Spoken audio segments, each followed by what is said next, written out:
I am 98.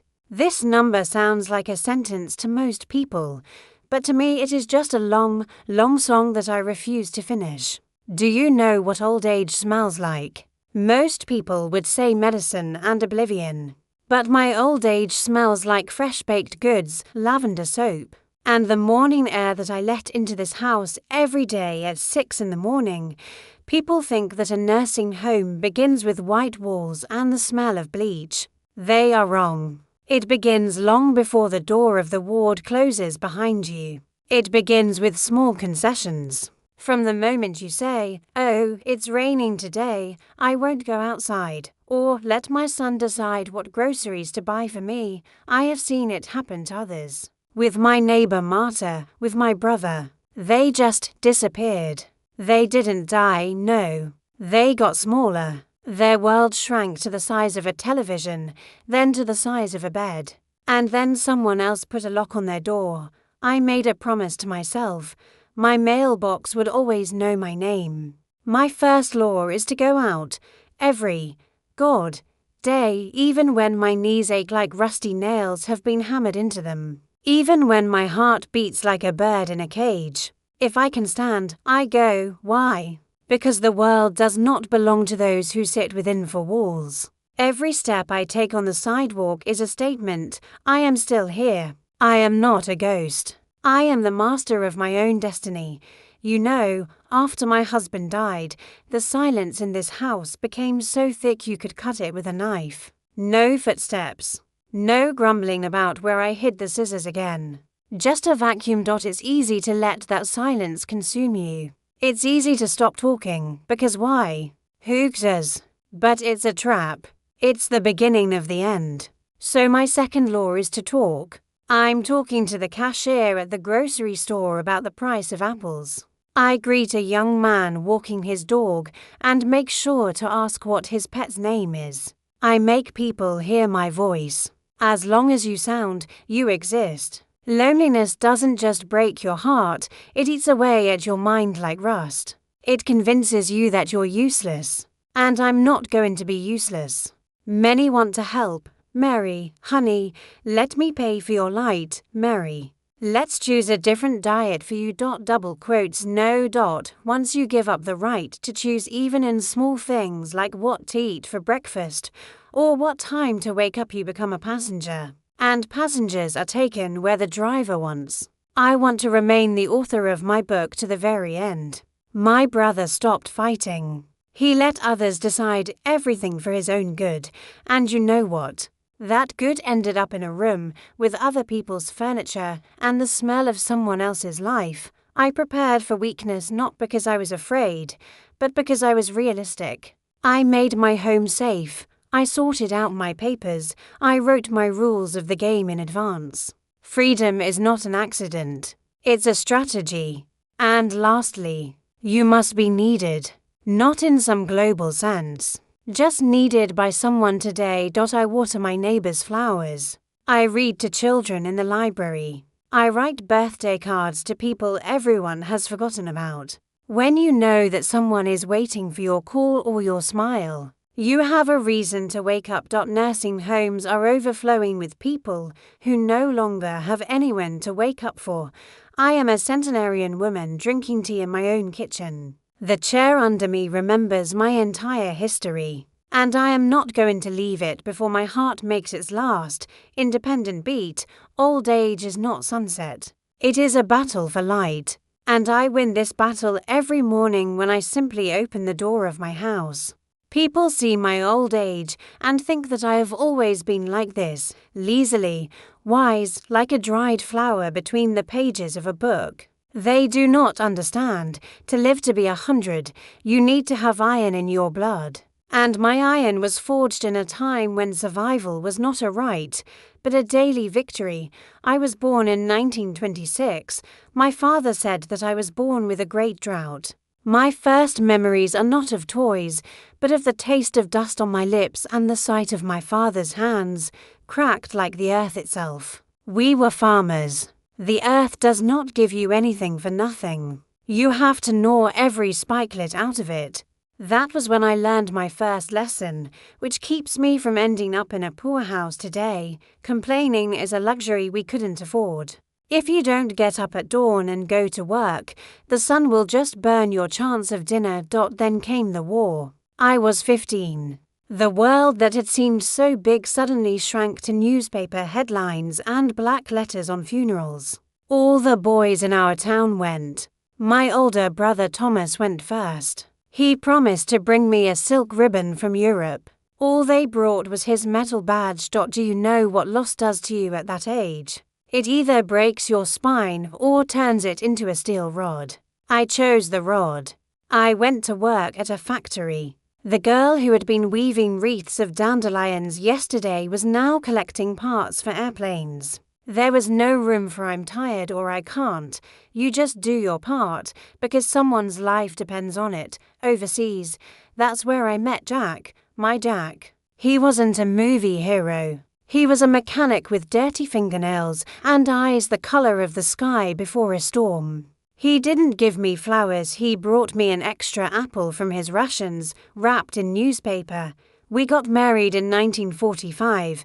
I didn't have a white dress. I wore my mother's old skirt, which had been altered, and instead of wedding rings, we exchanged promises that were stronger than any gold. We promised each other, no matter what happened, we would never let life defeat us. We built this house I sit in now, brick by brick.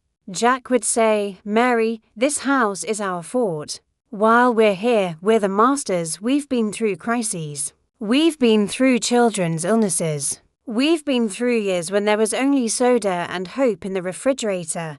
But the hardest test came later. Not when we were poor, but when I was left alone.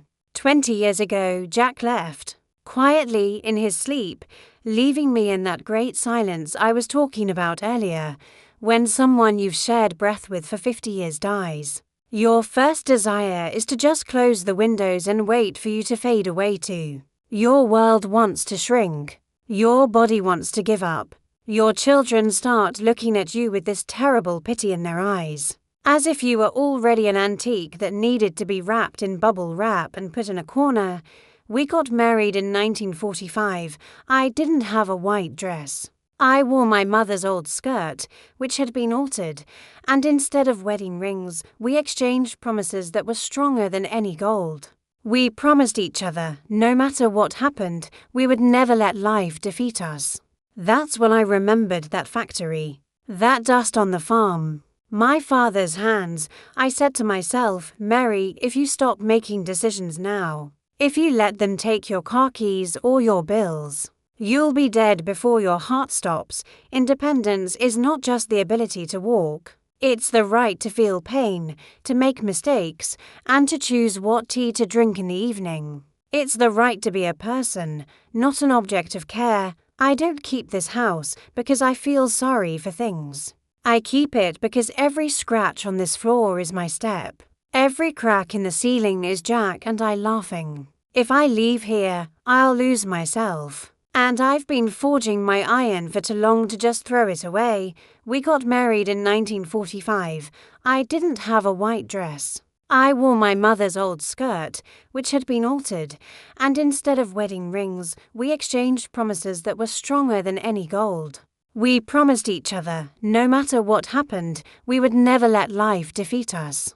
The most dangerous enemy doesn't come with a gun. It comes with a warm blanket and the words, "Mom, we just want you to feel better." 5 years ago, they tried for the first time. My son, Stephen, is a good man, but he looked at me as if I were a crystal vase about to shatter.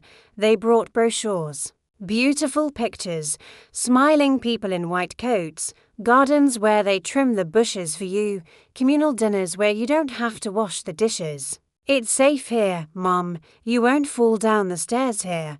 I looked at these brochures and saw a golden cage in them. Do you know why people give up? Because easier is so tempting. When you're 93 and every step requires effort, the idea of having someone else cook your meals and dust your floor seems like heaven. But I know the truth. The moment you allow someone else to carry your burden, you give them your freedom. We got married in 1945. I didn't have a white dress. I wore my mother's old skirt, which had been altered, and instead of wedding rings, we exchanged promises that were stronger than any gold. We promised each other, no matter what happened, we would never let life defeat us. That night I told Stephen, son, safety is not the main purpose of life. The main purpose is life itself. I would rather fall down these stairs that I painted with your father than wither safely in a room where I'm not even allowed to light a candle. That's when I introduced my fourth law. Prepare for weakness so it doesn't catch you by surprise. I changed the bathtub to a shower with grab bars. I moved the dishes to the bottom shelves. I hired a maid who comes in twice a week to help with the cleaning. But I tell her exactly what to do and how to do it. I don't ignore my age. I respect it. Most people fail because they pretend they're forever young, and then one random crisis decides everything for them. I decided everything myself while I was still strong. I didn't let the crisis write the ending of my story. Independence is not about refusing help. This is control over what help you receive. Today I am 98. Soon I will be 100. My body is an old map, marked with scars and wrinkles. My friends are almost all gone. Sometimes I feel like I am the last sentry on an abandoned post, but you know what keeps me going. My fifth law. To be needed. This morning my neighbor came running to my house. She is 30, has 3 children, and eyes full of despair. She brought me a pie, and I just listened to her. For an hour. I told her how we survived in the 30s. I told her that she was stronger than she thought. As she left, she hugged me so tightly, as if I were her anchor. In that moment, I felt I am still here. I am not just old Mary, I am an experience. I am a memory. I am a strength. Listen to me carefully. You who are young. You who think that old age is something that happens to others. Your life will begin to shrink imperceptibly. First you will give up your dream because it is hard. Then you will give up walking because it is lazy. Then you will give up your voice because it is easier. Don't let this happen. Fight for every inch of your independence now. Walk while your legs carry you. Speak while you are heard. Decide for yourself, even if it is small things. A nursing home is not a building. It is a state of mind when you agree to become invisible. When you agree that your life is over before your heart stops, I will be here, on this porch, in this chair, until the last minute. I will smell of lavender and fresh wind. I will be the sound of my own voice.